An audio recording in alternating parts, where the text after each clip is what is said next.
கிறிஸ்துவுக்குள் அன்பானவர்களே, இன்றைய தியானத்திற்கு நாம் எடுத்துக்கொண்ட வேத பகுதி நீதிமொழிகள் 2:6.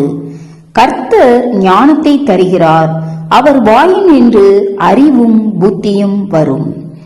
கர்த்தரே நமக்கு ஞானத்தை தருகிறவர்.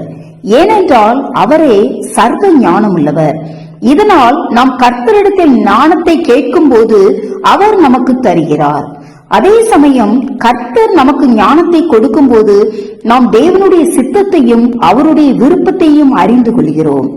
ஆகையால் நாம் ஞானத்தை பெற்றுக் கொள்வதற்காக என்னென்ன பிரயாசங்கள் எல்லாம் மேற்கொள்ள வேண்டுமோ அவை எல்லாவற்றையும் நாம் மேற்கொள்ள வேண்டும். இனி கர்த்தர் யாருக்கெல்லாம் ஞானத்தை தருகிறார் என்று பார்ப்போம். முதலாவதாக கர்த்தர் தமக்கு பயப்படுகிறவர்களுக்கு ஞானத்தை தருகிறார். இதை நாம் நீதிமொழிகள் 1:7 நீதிமொழிகள் 9:10 ஆகிய வசனங்களிலும் பார்க்கிறோம். இரண்டாவதாக நீதிமானுக்கு தருகிறார். இதை நாம் நீதிமொழிகள் 2:7 பார்க்கிறோம். மூன்றாவதாக ஞானத்தில் குறைவுள்ளவனுக்கு தருகிறார். இதை நாம் யாக்கோபு 1:5 பார்க்கிறோம். நான்காவதாக ஞானிகளுக்கு ஞானத்தை தருகிறார். இதை நாம் தானியேல் 2:21 பார்க்கிறோம்.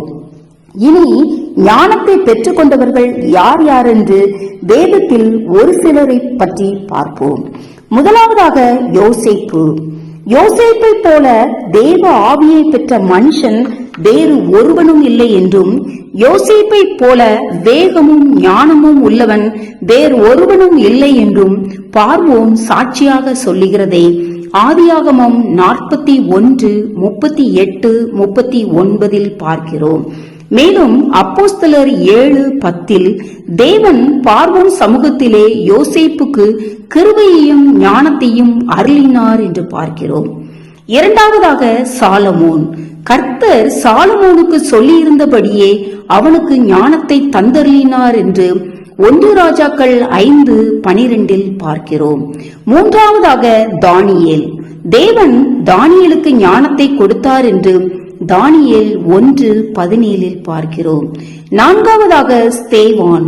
கர்த்தர் ஸ்தேவானுக்கு ஞானத்தை கொடுத்தார் என்று அப்போஸ்தலர் 6:10 பார்க்கிறோம்.